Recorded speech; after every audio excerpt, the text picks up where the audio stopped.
आज हम बात करेंगे DHQ हस्पताल से जो नौमौलूद बच्चा अगवा हुआ है उसके हवाले से और उसके तमाम पहलुओं के ऊपर हम बात करेंगे। बदकिस्मती ये है हमारी कि हम सरगोदा के मसाइल और वसाइल और इनके हल के हवाले से रोज़ाना कुछ नए सोचने की कोशिश करते हैं, लेकिन बदकिस्मती ये है कि DHQ हस्पताल के अंदर तसलसल के साथ कुछ ऐसे अलमिये जन्म ले रहे हैं कि इस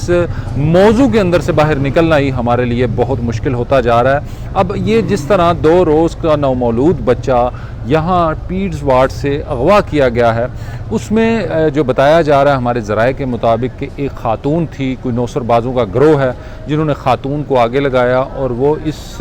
फनकारी के साथ नर्सरी वार्ड में गई और बच्चे को उसने उठाया और चली गई कि किसी को कानो कान खबर भी नहीं हो सकी।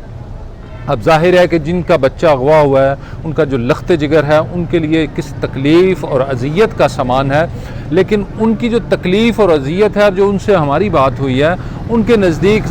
मामलात हादसात तो ज़िंदगी में पेश आते ही रहते हैं, लेकिन जो DHQ हस्पताल के अमले का रवैया था उनसे वो खासे शाकी नज़र आते हैं कि उन्होंने इंतहाई बेहिसी का मुजाहरा किया है और बजाय इनकी अश्क शोई के इनके साथ लड़ने की कोशिश की है, जिसकी वजह से जो लवाहिकीन थे बच्चे के उन्होंने यहाँ पर एहतजाज भी किया, मुजाहरा भी किया और अब भी वो किसी न किसी सूरत में मुजाहरा कर रहे हैं और शदीद तकलीफ़ और अज़ियत में है। दूसरी जानिब पुलिस भी जो है वो इस हवाले से दिन रात कोशा है कि इस बच्चे का कुछ सुराग मिल सके। CCTV फुटेजेस के ज़रिए भी इससे मदद ली जा रही है और पुलिस ज़राए का कहना है कि वो बड़ी हद तक जो है इन नौसरबाज ग्रोहों के करीब पहुंच चुके हैं और उम्मीद की जा रही है कि ये बच्चा भी बाज़याब करा लिया जाएगा।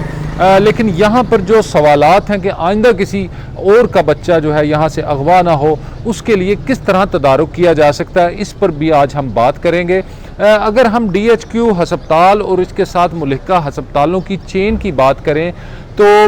जो इंतज़ामिया की जानिब से ख़ास तौर पर पंजाब गवर्नमेंट ने जो तरीक़ाकार इख्तियार किया है उसमें तहसील लेवल पर इस नर्सरी वार्ड के ऊपर कोई एहतमाम नहीं किया गया। तमाम बच्चे जो हैं पूरे ज़िले से कई कई मील दूर से वो यहाँ पर शिफ्ट किए जाते हैं और उसकी वजह से बहुत से ऐसे बच्चे हैं जो नौमौलूद जिनकी हालत इंतहाई नाजुक होती है और वो रास्ते में या तो दम तोड़ जाते हैं या वो यहाँ पहुँचते उनकी हालत इतनी ख़राब हो जाती है कि वो नाकाबिले इलाज हो जाते हैं। पहली बात तो यह है कि तहसील लेवल के ऊपर नर्सरी वार्ड का एहतमाम किया जाए। अगर हम आज की इस बच्चे की मिसाल लें तो 30 चक के बिल्कुल करीब ही तहसील हस्पताल 46 चक का मौजूद है जो तहसील लेवल का हॉस्पिटल है, लेकिन वहाँ पर किसी किस्म की कोई ऐसी सहूलियात मौजूद नहीं है जिसकी वजह से वहाँ से बच्चे को लेके वो इस मरकज़ी हस्पताल की तरफ भागना पड़ता है।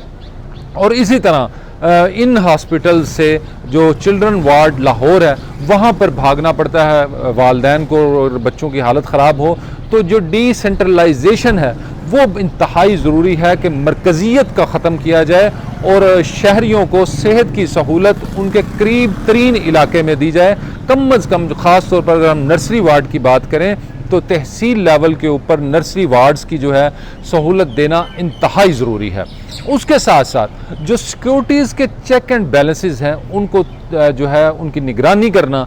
बहुत ज़रूरी है। यहाँ पर अगर हम बात करें तो जो सिक्योरिटी के फ़राइज़ यहाँ पर सरअंजाम दे रहे हैं उनकी और जो लवाहिकीन हैं वो आपस में हर रोज़ यहाँ पर धींगा मुश्ती, लड़ाई, फसाद, झगड़े होते रहते हैं और उसकी बुनियादी वजह यही है कि जो सिक्योरिटी पर मामूर लोग हैं उनकी ना तो इस हवाले से तरबियत की है और ना ही उनके अंदर वो हसासियत मौजूद है कि जब यहाँ पर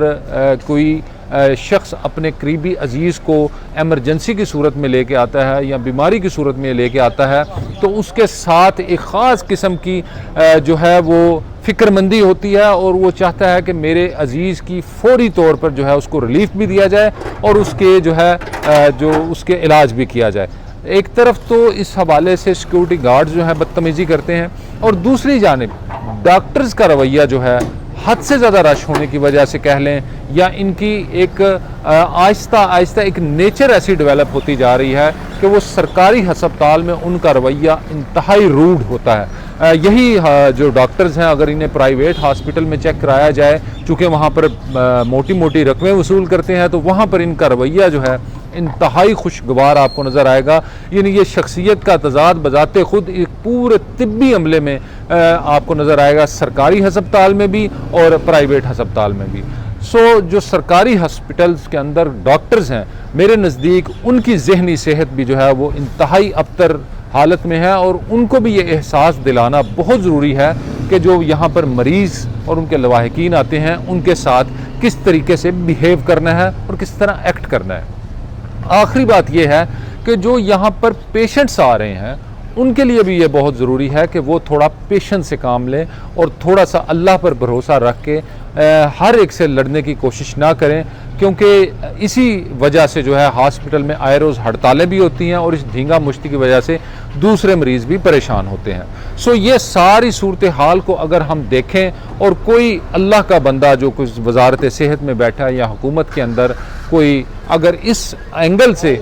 इन चीज़ों को देखना शुरू करे तो बहुत सारे मामलात भी ठीक हो सकते हैं, और इस तरह जिस तरह मरीज़ों के साथ यहाँ बदसलूकी होती है और उसके साथ साथ जिस तरह यहाँ पर बच्चों के साथ बिहेव होता है वो भी ख़त्म हो सकता है। और हम दुआ करते हैं कि यहाँ से जो बच्चा अगवा हुआ है वो जल्द अज जल्द बाजियाब हो जाए और आइंदा के लिए कोई ना कोई ऐसा लाहे अमल तरतीब दिया जाए जिसके अंदर ऐसा सानेहा, ऐसा अलमिया दोबारा जन्म ना ले सके। बहुत शुक्रिया।